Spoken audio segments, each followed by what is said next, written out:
Bruce Network here. Rustin Jackson. Traveling bard, traveler, and scientist. I've made an effort to travel all the walks of life, all the cultures, and see who and what their cultures are. No small task. Took a while.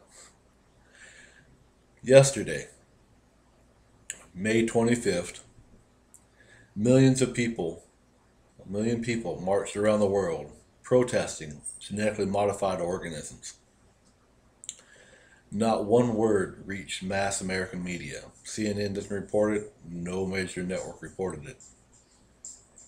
Reason is, GMO Monsanto Corporation owed the largest block of advertising for these networks. So no negative advertisement has reached the people through the mass media. Instead, word of mouth, social networking, personal correspondence, and basic instinct. Now, the genetic modified organism crops by Monsanto is the probably largest corporation leading such, has been introducing genetically modified crops since 1996. And using pesticides, Monsanto is creative Roundup, a all-pervasive herbicide that kills just about any natural plant organism. And they genetically modified certain crops to be impervious to their own pesticide. Now, these genetically modified crops are causing health problems, to say the least, in people. Since 1996, intestinal diseases, complaints, conditions have doubled in the American people. These same GMOs have been banned in Europe, Ireland, half a dozen other countries. Now, the reason they were banned there is the people there went into a guerrilla warfare. They went and destroyed all the open air crops that were planted, all the test crops, and sometimes replaced them with traditional or heritage crops. And they were banned in those countries. No word back is excessive protest or anything else, but it goes beyond just simple protest. The Kremlin has threatened President Obama since he has signed the Monsanto Act, making them impervious to lawsuit in the U.S. federal courts, which means even other countries cannot sue them using the U.S. courts as fallible and useless, actually, as the courts are in America. But the Kremlin threatened President Obama with global war. They call it the bee apocalypse, not because of certain crops being manipulated.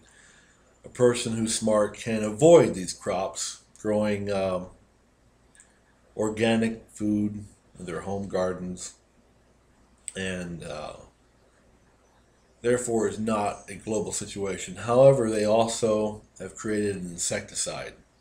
The insecticide has killed off 80% of the bee population, the honeybee included. Now, without the bee, Albert Einstein quoted that if there was no bee on the surface of the earth, that mankind would have 4 years to live, to survive, because the bees pollinate 90% of all natural plants and 30 to 50% of the crops. They are necessary for the continuation of life on this planet. Not a word of that has reached the media either in mass America. Americans haven't heard this. Only through social networking and individual grassroots efforts is information even being known. Unless a person knows to search about it, they haven't heard of it. They're kept largely ignorant as the masses of the United States. Now, what are the problems with the GMO besides end of life on Earth as we know it. The Earth being unrecognizable in 10 to 20 years. Fruit trees not producing fruit, for instance. Well, that's a big one. that's that's the bee apocalypse. That's the one. That's the game breaker. You know, no matter how smart you are, or how elite, or how much money you have, sayonara. So, where did it go wrong at this point? That's what I'm asking. I'm here to inform you in the traditional storytelling style of a traveler. In 1930, there were many, many varieties of domestic plants, domestic crops, so to speak. And all but a few of them are extinct. 93% of domestic crops are now extinct from 1930 till this year, 2013. They were just wiped out. The preference given to only 2 or 3 select different kinds of crops. And all the other ones fell to the wayside. As far as we know, no longer even exist. Now, this is by the most fallible of cultivation agriculture practices of having all your eggs in one basket, so to speak. They have chosen 1 or 2 brands that seem to be popular to the American people to make the economy flow, and then have reinforced that one homogeneous type of crop with insecticides. Now, insects, of course, adapt. So when they use an insecticide, a few insects survive. These insects become more and more immune to that insecticide. So they have to use more insecticide and more insecticide. To the point is they had to genetically modify the crops in order for the crops to withstand these types of insecticides and herbicides. In no way is this ever or ever will be an intelligent approach to agriculture. Now, agriculture has existed for thousands of years before insecticides were ever used. Now, this was done by permaculture. All those hundreds or thousands of slight variations of a crop were planted by the individuals. Use the example of the American Indian. Now, the American Indian had very different tribes, and all these tribes had a signature crop. Say corn, for instance, maize, American corn. I was visiting the Hopi on the Second Mesa. I think it was 1998. Their medicine man had recently died, passed on. And I was driving through that part of the country. The Hopi is situated in a small reservation surrounded by the greater, or larger, actually the Hopi are pretty large, Navajo nations. And I saw a bright light up on the Second Mesa, just bright, like a huge mirror, brighter than the sun for some reason, for a moment or several seconds along the road. So I'm curious. I drove up there to visit. They told me many stories of the Hopi while I was there. Very sad time for the Hopi tribe there on the Second Mesa. It was the only medicine man who passed. But the Hopi have a variety of blue corn. It's called Hopi corn. It's almost unique to their tribe, and they have maintained their traditions despite being relocated for hundreds, thousand years. The Hopi are an agricultural society and have been an agricultural society for hundreds of years, and their one task, not one task, they do many things, but That blue corn is sacred to the Hopi people. That's a symbol of their tribe. And they maintain that corn. They keep small gardens, not large. They're on top of a mesa. They also breed eagles. Well, not breed. Eagles choose their mates, but they house and facilitate eagles, white bald eagle's growth. American bald eagle. Now, each tribe would have a sacred corn, and each tribe would cultivate, different tribes other than the Hopi would cultivate other types of corn. And when an insect is met with many different varieties of corn, it doesn't necessarily adapt to one type of corn or the other. It'll change from year to year. So every type of corn, the insects would never develop a taste for any one corn large enough to spread and take on all the corn everywhere. There might be one or two varieties of corn that would be preferable to that insect as a meal. And that insect would, well, usually eat on that one tribe's corn. They probably consider it a spiritual sign or something, but what it is really good agriculture. That corn, they would work to preserve that one corn that the insects fed on, and all the other corn would probably go unmolested. Those tribes would be happy. And that might change from year to year. And there was never a super growth or a super swarm of insects toward any one crop of maize or, toward all the different tribes. If one tribe had a blight one year, all the other tribes would do really well and trading would commence. Right? And it wouldn't be just that one crop every year. That's why there were many, many hundreds of varieties of maize, of American corn. That's smart agriculture. No insecticides were needed. No scientific breakthroughs. No unnatural types of organizations working to preserve a crop. Now, that the corn has almost become an extinct item. Now it's 92% of all corn is genetically modified. Causes intestinal problems, bleeding intestinal tract, leaky gut syndrome, liver failure, probably cancer, and many, many, many other ailments. All blocked by this large company, probably a corporation, who hadn't the sense to go and actually research the proper ways of agriculture.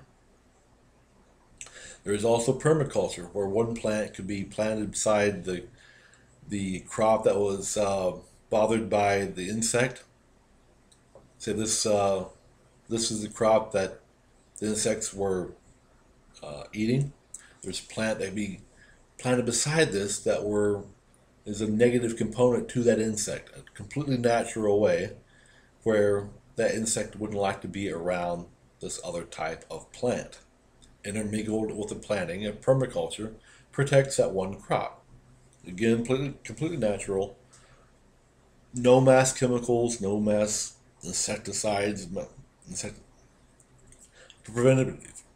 They would use this preventative rather than a just all-out attempts to spray and spread poison everywhere. Now, not to say the tribes were always just alone and had no other way to turn to.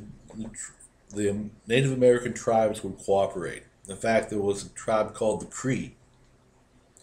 The CREE was composed of many, many different tribes, numbered probably in the hundreds of thousands.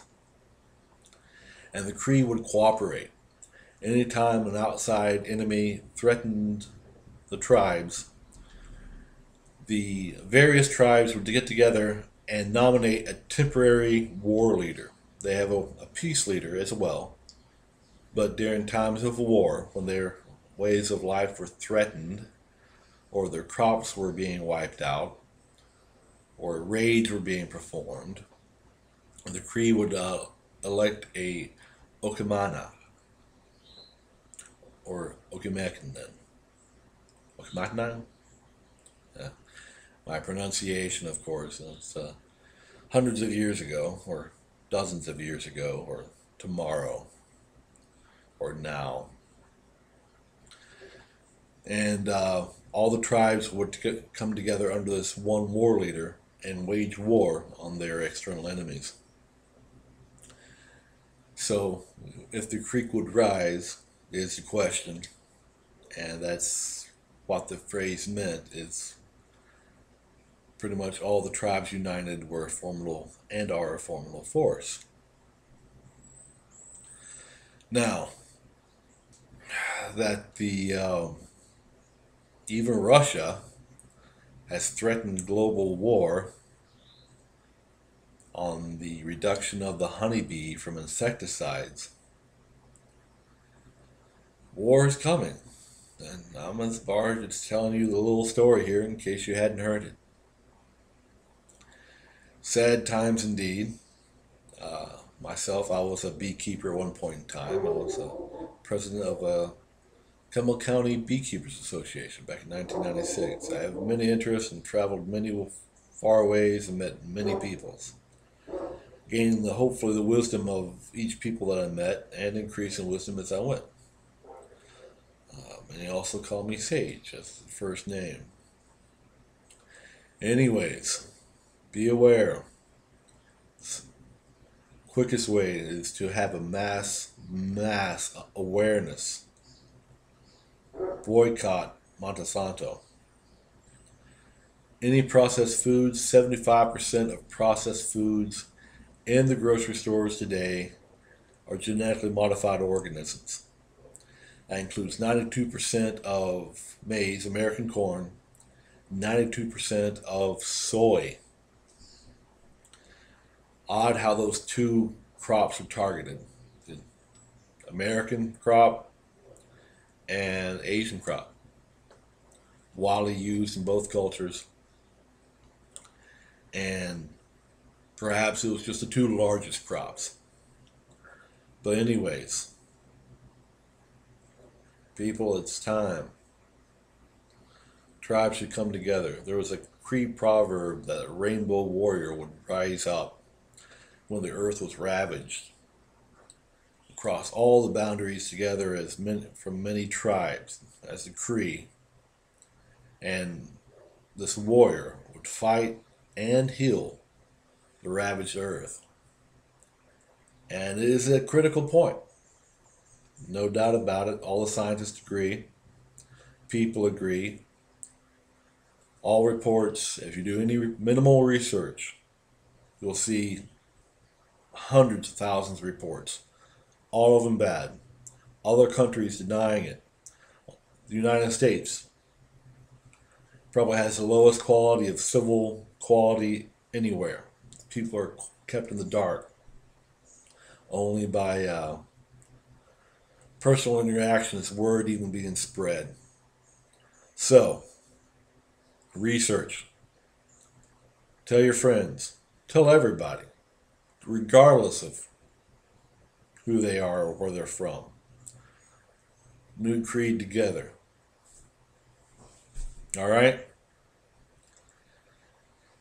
Bruce Network. Enjoy. And choose your people's statement. Come together. Tell each other. Let's begin.